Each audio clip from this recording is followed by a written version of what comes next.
Welcome back to ವಿ4 motivational channel. ನಮಸ್ಕಾರ ಸ್ನೇಹಿತರೆ. ಅತ್ಯುತ್ತಮ ಜೀವನ ಪಾಠಗಳು.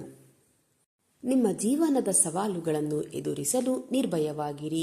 ನೀವು ಸತ್ಯವಂತರಾಗಿ ಕರ್ಮಗಳಿಂದ ತಪ್ಪಿಸಿಕೊಳ್ಳಲು ಸಾಧ್ಯವಿಲ್ಲ. ಮನಸ್ಸು ನಿಮ್ಮ ಒಳ್ಳೆಯ ಗೆಳೆಯ ಆಗಿರಬಹುದು ಅಥವಾ ಶತ್ರು ಆಗಿರಬಹುದು. ಯಾವುದೂ ಶಾಶ್ವತವಲ್ಲ, ನಿಮ್ಮ ತೊಂದರೆಯೂ ಅಲ್ಲ. ನಿಮ್ಮ ಭವಿಷ್ಯವು ಸ್ಪಷ್ಟವಾಗಿಲ್ಲದಿದ್ದಾಗ ನಿಮ್ಮ ಪ್ರಸ್ತುತವನ್ನು ಉತ್ತಮಗೊಳಿಸಲು ಪ್ರಯತ್ನಿಸಿ. ತನ್ನನ್ನು ತಾನು ನಂಬುವವನು ಬೇರೆಯವರ ಸಹಾಯಕ್ಕಾಗಿ ಕಾಯುವ ಅಗತ್ಯವಿಲ್ಲ.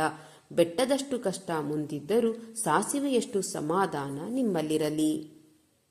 ಜೀವನದಲ್ಲಿ ಶಾಂತಿಯನ್ನು ಬಯಸುವವರು ಮೊದಲು ತಮ್ಮ ಬಯಕೆಗಳನ್ನು ಶಾಂತಗೊಳಿಸಿಕೊಳ್ಳಬೇಕಾಗುತ್ತದೆ. ಚಿಂತಿಸುತ್ತಾ ಕಾಲ ಕಳೆಯಬೇಡಿ, ಯಾಕೆಂದರೆ ಚಿಂತೆಗಿಂತ ವೇಗವಾಗಿ ಕಾಲ ಕಳೆದು ಹೋಗುತ್ತದೆ. ಮನಸ್ಸಿಗೆ ಸ್ವಲ್ಪ ನೆಮ್ಮದಿ ಸಿಗಬೇಕೆಂದರೆ ಯಾವುದು ನಮ್ಮದಲ್ಲ, ಯಾರು ನಮ್ಮವರಲ್ಲ, ನನ್ನದು ನನ್ನದು ಎಂದರೆ ಭಗವಂತ ಮಾತ್ರ, ಬೇರೆ ಯಾರೂ ಇಲ್ಲ ಎಂದು ತಿಳಿದುಕೊಳ್ಳಬೇಕು. ವಾಸ್ತವವನ್ನು ಒಪ್ಪಿಕೊಂಡು ಮುಂದೆ ನಡೆದು ಬಿಡಬೇಕು, ಯಾಕೆಂದರೆ ಇಲ್ಲಿ ಎಲ್ಲರ ಮುಖವಾಡದ ಬದುಕೆ. ಮತ್ತೊಮ್ಮೆ ಪ್ರಯತ್ನಿಸಿ ನೋಡಿ, ಈ ಸಮಯ ನಿಮ್ಮದಾಗಿರಬಹುದು. ತನ್ನ ದುಡಿಮೆಯನ್ನು ನಂಬಿಕೊಂಡು ಬದುಕುವವನಿಗೆ ಅದೃಷ್ಟದ ಮೇಲೆ ನಂಬಿಕೆ ಇರುವುದಿಲ್ಲ. ಮನಸ್ಸಿನ ತೃಪ್ತಿಯೇ ಸಿರಿವಂತಿಕೆ, ಮನಃಶಾಂತಿಯೇ ಜೀವನ, ಸಂತೋಷ ಹಾಗೂ ಪ್ರೀತಿಯ ಉತ್ತಮ ವ್ಯಕ್ತಿತ್ವದ ಮೂಲ.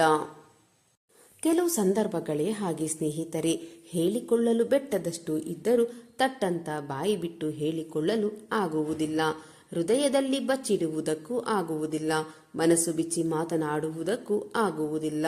ಇದಕ್ಕೆಲ್ಲ ಮೌನವೇ ಉತ್ತರ, ಮನಃಶಾಂತಿಗೆ ಹತ್ತಿರ. ಎಲ್ಲ ಗೊತ್ತಿದ್ದು ಗೊತ್ತಿಲ್ಲದಂತೆ ಇದ್ದು ಬಿಡಿ. ಅರ್ಥ ಮಾಡಿಕೊಂಡವರು ಜೊತೆಯಲ್ಲಿ ಇರುತ್ತಾರೆ, ಅನುಮಾನ ಪಡುವವರು ದೂರ ಸರಿದು ಹೋಗುತ್ತಾರೆ. ನೀವು ಒಬ್ಬಂಟಿಯಾದೆ ಎಂದು ಭಾವಿಸಿ ಎಂದಿಗೂ ದುರ್ಬಲನಾಗಬೇಡಿ. ನಾನೊಬ್ಬನೇ ಸಾಕು ಎಂದು ಯೋಚಿಸಿ ದೃಢವಾಗಿರಿ. ನಮ್ಮ ಮನಸ್ಸಿಗೆ ಸ್ವಲ್ಪವಾದರೂ ನೆಮ್ಮದಿ ಸಿಗಬೇಕು ಎಂದರೆ ಇಲ್ಲಿ ಯಾವುದು ನಮ್ಮದಲ್ಲ, ಯಾರೂ ನಮ್ಮವರಲ್ಲ, ನನ್ನದು ನನ್ನದು ಎಂದರೆ ಭಗವಂತ ಮಾತ್ರ, ಬೇರೆ ಯಾರೂ ಇಲ್ಲ ಎಂದು ಕೊಳ್ಳಬೇಕು. ಜೀವನದಲ್ಲಿ ನೀವು ಬೆಳೆಯಬೇಕೆಂದರೆ ನೀವು ಸ್ವಲ್ಪವಾದರೂ ಸ್ವಾರ್ಥಿಯಾಗುವುದನ್ನು ಕಲಿಯಿರಿ. ಇದನ್ನು ಯಾರೂ ಹೇಳಿಕೊಡುವುದಿಲ್ಲ, ಇದನ್ನು ನೀವೇ ಕಲಿತುಕೊಳ್ಳಬೇಕು. ಭಗವಂತ ಎಂದು ನಿನ್ನ ತಾಳ್ಮೆಗೆ ಉತ್ತರ ನೀಡುವನೋ ಅಂದು ನೀನು ಕಳೆದುಕೊಂಡಿದ್ದನ್ನೆಲ್ಲ ಮರೆತು ಬಿಡುವೆ. ನಿನ್ನ ವಿಧಿಗೆ ನೀನೇ ಹೊಣೆ. ಮನುಷ್ಯ ತನ್ನ ವಿಧಿಯನ್ನು ತಾನೇ ಬರೆದುಕೊಳ್ಳುತ್ತಾನೆ. ಯಾರು ಹೇಗೆ ಯಾವ ರೀತಿಯ ಕರ್ಮಗಳನ್ನು ಮಾಡುತ್ತಾರೋ ಆ ರೀತಿ ಅವರ ವಿಧಿಯು ರೂಪುಗೊಳ್ಳುತ್ತದೆ. ಒಬ್ಬ ದುಷ್ಟ ಗೌರವವಿಲ್ಲದೆ ಕೆಟ್ಟದಾಗಿ ಮಾತನಾಡುತ್ತಿದ್ದಾನೆ ಎಂದರೆ ಅವನು ಅಂತರಂಗದಲ್ಲಿ ಭಯಭೀತನಾಗಿದ್ದಾನೆ ಎಂದು ಅರ್ಥ. ಅಂತವರಲ್ಲಿ ಎಷ್ಟೇ ಶಕ್ತಿ ಇದ್ದರೂ ಕೂಡ ಅದು ಎಂದೂ ಅವರನ್ನು ರಕ್ಷಣೆ ಮಾಡಲಾರದು.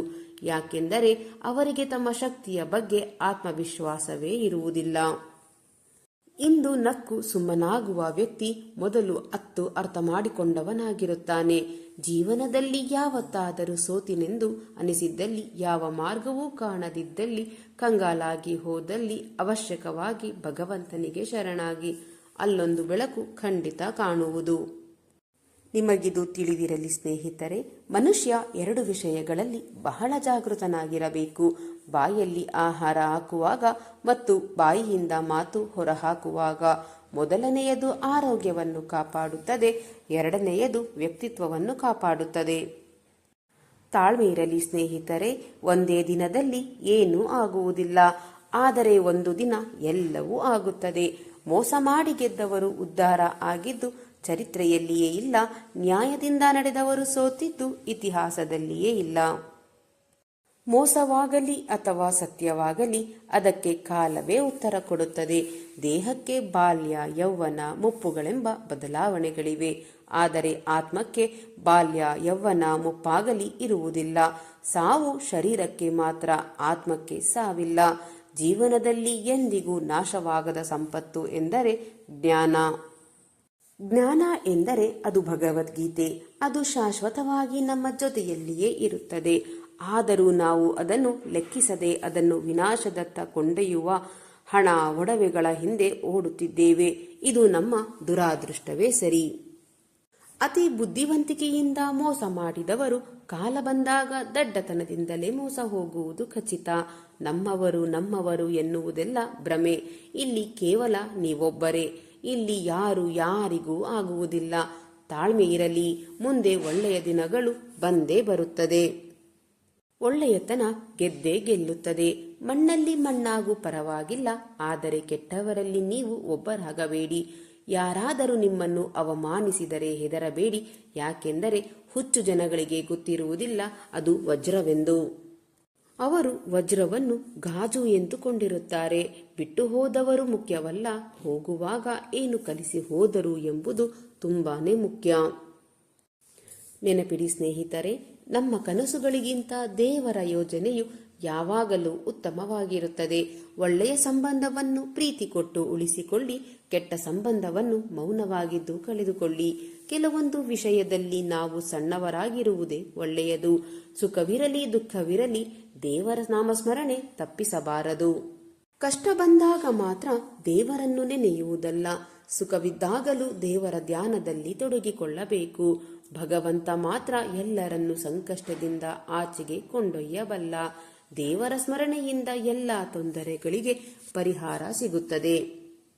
ಹೀಗಾಗಿ ಸ್ನೇಹಿತರೆ, ದೇವರ ಮೇಲಿನ ಅನನ್ಯ ಭಕ್ತಿಯಿಂದ ಎಂದು ವಿಮುಖರಾಗಬೇಡಿ. ನಿರ್ಮಲ ಮನಸ್ಸಿನಿಂದ ದೇವರನ್ನು ಧ್ಯಾನಿಸಿ. ಸುಮ್ಮನೆ ಕುಳಿತವರು ಹೆಜ್ಜೆ ಗುರುತನ್ನು ಮೂಡಿಸಲಾರರು. ಹೆಜ್ಜೆ ಗುರುತು ಮೂಡಿಸಬೇಕೆಂದರೆ ಗೆದ್ದು ನಡೆಯಲೇಬೇಕು. ಈ ಕೆಟ್ಟ ನೆನಪುಗಳು ನಿರ್ಜೀವ ವಸ್ತುಗಳು ಇದ್ದಂತೆ. ಹೊತ್ತು ತಿರುಗಿದಷ್ಟು ಭಾರ. ಅವುಗಳನ್ನು ಸುಟ್ಟು ಬಿಡಬೇಕು. ನೀವು ಒಬ್ಬರಿಗೆ ಏನನ್ನು ಬಯಸುತ್ತೀರೋ ಅದನ್ನೇ ನಿಮಗೆ ಕೊಡಲು ಕರ್ಮ ತಯಾರಾಗಿ ಇರುತ್ತದೆ. ಬಯಸುವುದಾದರೆ ಒಳ್ಳೆಯದನ್ನೇ ಬಯಸಿ, ಆಗ ನಿಮಗೂ ಒಳ್ಳೆಯದಾಗುತ್ತದೆ. ತಾಳ್ಮೆ ದೇವರು ಕೊಟ್ಟ ವರ, ಕೋಪ ದೇವರು ಕೊಟ್ಟ ಶಾಪ. ಎಷ್ಟೇ ಬುದ್ಧಿವಂತ ಜನರ ಜೊತೆ ಕುಳಿತರೂ ಮನುಷ್ಯನಿಗೆ ಮೂರ್ಖನಾದ ನಂತರವೇ ಅನುಭವ ಸಿಗುವುದು. ಸಹನೆ ತುಂಬಿದ ಹೃದಯಕ್ಕೆ ಪೆಟ್ಟು ಬಿದ್ದರೆ ಅದರ ನಿರ್ಣಯಗಳು ತುಂಬಾ ಕಠಿಣವಾಗಿರುತ್ತದೆ. ನೀರು ಕುಡಿಯುವ ಮೊದಲು ಬಾಯಾರಿಕೆಯನ್ನು ಅನುಭವಿಸಬೇಕು. ಹಣವನ್ನು ಪಡೆಯುವ ಮೊದಲು ಬಡತನದ ದುಃಖವನ್ನು ಅನುಭವಿಸಬೇಕು.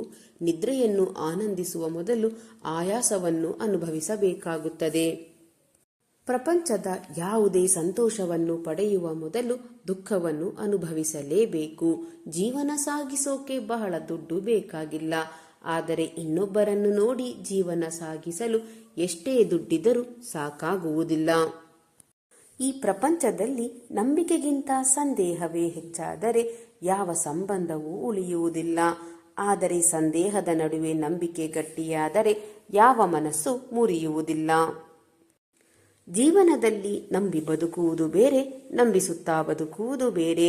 ನಂಬಿ ಬದುಕುವುದರಲ್ಲಿ ಪ್ರೀತಿ ಇರುತ್ತದೆ, ನಂಬಿಸುತ್ತಾ ಬದುಕುವುದರಲ್ಲಿ ಸ್ವಾರ್ಥವಿರುತ್ತದೆ.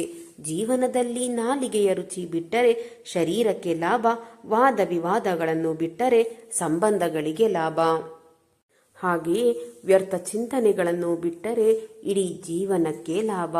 ಹಿಂಡಿದ ಹಾಲು ತಕ್ಷಣವೇ ಮೊಸರಾಗದಂತೆ ಇಂದು ಮಾಡಿದ ಫಲ ತಕ್ಷಣಕ್ಕೆ ಅನುಭವಕ್ಕೆ ಬರದೇ ಇರಬಹುದು. ಅದು ಬೂದಿ ಮುಚ್ಚಿದ ಕೆಂಡದಂತೆ, ಸಮಯವನ್ನು ನೋಡಿ ಸರಿಯಾಗಿಯೇ ಸುಡುತ್ತದೆ. ನೆನಪಿರಲಿ ಸ್ನೇಹಿತರೆ, ಅವರವರು ಮಾಡಿದ್ದು ಅವರವರೇ ಅನುಭವಿಸುತ್ತಾರೆ. ಅದು ಒಳಿತಾಗಲಿ ಅಥವಾ ಕೆಡುಕಾಗಲಿ. ನಾವು ಯಾರಿಗೂ ಏನೂ ಬಯಸದೆ ಸುಮ್ಮನೆ ಇದ್ದು ಕಾದು ನೋಡಬೇಕು ಅಷ್ಟೇ. ಒಬ್ಬರ ಸರಳ ಸ್ವಭಾವ ಅವರ ಬಲಹೀನತೆ ಅಲ್ಲ. ಪ್ರಪಂಚದಲ್ಲಿ ನೀರಿಗಿಂತ ಸರಳವಾದದ್ದು ಯಾವುದೂ ಇಲ್ಲ, ಆದರೆ ಅದರ ರಭಸಕ್ಕೆ ಎಲ್ಲವನ್ನೂ ಸೋಲಿಸುವ ಸಾಮರ್ಥ್ಯವಿದೆ. ಜೀವನದಲ್ಲಿ ದೇವರ ಹೆಸರಲ್ಲಿ ಉಪವಾಸ ಮಾಡುವುದು ಸಾಧನೆಯಲ್ಲ, ತಂದೆ ತಾಯಿಯ ಉಪವಾಸ ಇರದಂತೆ ನೋಡಿಕೊಳ್ಳುವುದೇ ಮಹಾ ಸಾಧನೆ. ನೀವು ಅನಗತ್ಯವಾಗಿ ಯಾಕೆ ಯೋಚಿಸುತ್ತೀರಿ? ಯಾರಿಗಾಗಿಯೂ ಏಕೆ ಹೆದರುತ್ತೀರಿ? ಯಾರು ನಿಮ್ಮನ್ನು ಕೊಲ್ಲಲು ಸಾಧ್ಯ? ಅಂತಿಮವಾಗಿ ಆತ್ಮವು ಹುಟ್ಟುತ್ತದೆ ಅಥವಾ ಸಾಯುತ್ತದೆ, ಅಷ್ಟೇ ಅಲ್ಲವೇ? ಜೀವನದಲ್ಲಿ ಒಳ್ಳೆಯ ಸಮಯಕ್ಕಿಂತ ಒಳ್ಳೆಯ ಮನುಷ್ಯನ ಸಂಬಂಧ ಇರಲಿ, ಏಕೆಂದರೆ ಒಳ್ಳೆಯ ಮನುಷ್ಯ ಒಳ್ಳೆಯ ಸಂಬಂಧವನ್ನು ತರಬಲ್ಲ, ಆದರೆ ಒಳ್ಳೆಯ ಸಮಯ ಒಳ್ಳೆಯ ಮನುಷ್ಯನನ್ನು ತರಲಾಗದು. ಸ್ನೇಹಿತರೆ, ಯೋಗಿ ಎನಿಸಿಕೊಳ್ಳುವುದಕ್ಕಿಂತ ಉಪಯೋಗಿ ಅನಿಸಿಕೊಳ್ಳುವುದು ಉತ್ತಮ.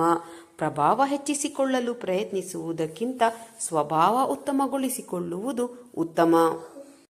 ಜೀವನದಲ್ಲಿ ನಿಮ್ಮ ಬಳಿ ಇರುವುದನ್ನು ಗೌರವಿಸಲು ನೀವು ವಿಫಲವಾದರೆ ಸಂತೋಷ ಎಂದಿಗೂ ನಿಮ್ಮ ಬಳಿ ಬರುವುದಿಲ್ಲ. ಬದುಕು ನಿಧಾನವಾಗಿ ಪಾಠ ಕಲಿಸುತ್ತದೆ. ನಿನ್ನತನವನ್ನು ಅಡವಿಟ್ಟು ನೀನು ಯಾರನ್ನು ಪ್ರೀತಿಸುವ ಅಗತ್ಯವಿಲ್ಲ. ಏಕೆಂದರೆ ಇಲ್ಲಿ ಯಾರು ಯಾರಿಗೂ ಅನಿವಾರ್ಯರಲ್ಲ. ಒಂದು ನಿಮಿಷದಲ್ಲಿ ಬದುಕು ಬದಲಾಗುತ್ತದೆ ಎಂದು ಹೇಳಲು ಆಗುವುದಿಲ್ಲ. ಆದರೆ ಒಂದು ನಿಮಿಷದಲ್ಲಿ ತೆಗೆದುಕೊಂಡ ನಿರ್ಧಾರ ನಮ್ಮ ಬದುಕನ್ನು ಖಂಡಿತ ಬದಲಾಯಿಸುತ್ತದೆ. ನೆನಪಿರಲಿ ಸ್ನೇಹಿತರೆ, ಜೀವನದಲ್ಲಿ ಯಾವತ್ತೂ ನಮ್ಮ ಬದುಕನ್ನು ಬದಲಾಯಿಸುವವರನ್ನು ಬಯಸಬೇಕೇ ಹೊರತು ನಮ್ಮ ಬದುಕಿನಿಂದ ತಮ್ಮ ಬೇಳೆಕಾಳು ಬೇಯಿಸಿಕೊಳ್ಳುವವರನ್ನು ಎಂದಿಗೂ ನಂಬಬಾರದು. ಕಹಿಯಾದ ಔಷಧವನ್ನು ಅತಿ ವೇಗವಾಗಿ ಒಂದೇ ಗುಟಿಕೆಗೆ ಕುಡಿದು ಮುಗಿಸುವ ನಾವು ಸಿಹಿಯಾದ ಚಾಕ್ಲೇಟನ್ನು ನಿಧಾನವಾಗಿ ತಿನ್ನುತ್ತೇವೆ. ಇದೇ ರೀತಿಯಲ್ಲಿ ಜೀವನದ ಕೆಟ್ಟ ಕ್ಷಣಗಳನ್ನು ಅತಿ ವೇಗವಾಗಿ, ಸಂತಸದ ಕ್ಷಣಗಳನ್ನು ನಿಧಾನವಾಗಿ, ಮನಪೂರ್ವಕವಾಗಿ ಸವಿಯಬೇಕು. ನಮ್ಮನ್ನು ಹೊಗಳುವವರೆಲ್ಲ ಮಿತ್ರರಲ್ಲ, ನಮ್ಮನ್ನು ತೆಗಳುವವರೆಲ್ಲ ಶತ್ರುಗಳೂ ಅಲ್ಲ. ಕೆಲವರು ನಮ್ಮನ್ನು ಹೊಗಳಿ ಅಟ್ಟಕ್ಕೇರಿಸಿ ಹಳ್ಳಕ್ಕೆ ಕೆಡವಿ ಹಾಳು ಮಾಡುವವರು ಇರುತ್ತಾರೆ. ಅದೇ ರೀತಿ ನಮ್ಮನ್ನು ತೆಗಳಿ ಬುದ್ಧಿ ಹೇಳಿ ಸರಿದಾರಿಗೆ ತಂದು ತಲೆ ಎತ್ತುವಂತೆ ಮಾಡುವವರು ಇರುತ್ತಾರೆ. ಕೊನೆಯದಾಗಿ ಸ್ನೇಹಿತರೆ, ಜೀವನದಲ್ಲಿ ಶ್ರಮವೂ ನಿಮ್ಮದೇ, ಸಮಯವೂ ನಿಮ್ಮದೇ. ಸಾಧಿಸುವ ಛಲವಿದ್ದರೆ ಪ್ರತಿಫಲ ಕೂಡ ನಿಮ್ಮದೇ ಆಗುತ್ತದೆ. ಸ್ನೇಹಿತರೆ, ಇಂದಿನ ಈ ನನ್ನ ವಿಡಿಯೋ ನಿಮ್ಮ ಮನಸ್ಸಿಗೆ ಸ್ವಲ್ಪವಾದರೂ ಪ್ರೇರಣೆ ನೀಡಿದ್ದರೆ ಒಂದು ಲೈಕ್ ಮಾಡಿ, ನಿಮ್ಮ ಅಭಿಪ್ರಾಯವನ್ನು ಕಾಮೆಂಟ್ ಬಾಕ್ಸ್ನಲ್ಲಿ ಹಂಚಿಕೊಳ್ಳಿ. ನನ್ನ ಪ್ರಯತ್ನ ನಿಮಗೆ ಇಷ್ಟವಾಗಿದ್ದರೆ ದಯವಿಟ್ಟು ನನ್ನ ಚಾನೆಲ್ ಅನ್ನು ಈಗಲೇ ಸಬ್ಸ್ಕ್ರೈಬ್ ಮಾಡಿಕೊಳ್ಳಿ. ಹಾಗೆ ಕೆಳಗೆ ಕಾಣುತ್ತಿರುವ ಹೈ ಬಟನ್ ಮೇಲೆ ಕ್ಲಿಕ್ ಮಾಡುವುದರ ಮೂಲಕ ನಿಮ್ಮ ಬೆಂಬಲ ನೀಡಿ. ನಿಮ್ಮ ಬೆಂಬಲವೇ ನನ್ನ ಶಕ್ತಿ. ಮತ್ತೆ ಮುಂದಿನ ವಿಡಿಯೋದಲ್ಲಿ ಹೊಸ ಪ್ರೇರಣಾದಾಯಕವಾದ ಹೊಸ ಮೋಟಿವೇಶನಲ್ ಮಾಹಿತಿಯೊಂದಿಗೆ ಭೇಟಿಯಾಗೋಣ. ಅಲ್ಲಿಯವರೆಗೆ ಸಕಾರಾತ್ಮಕವಾಗಿ ಯೋಚಿಸಿ ಸಂತೋಷವಾಗಿ ಬಾಳಿರಿ. ಧನ್ಯವಾದಗಳು.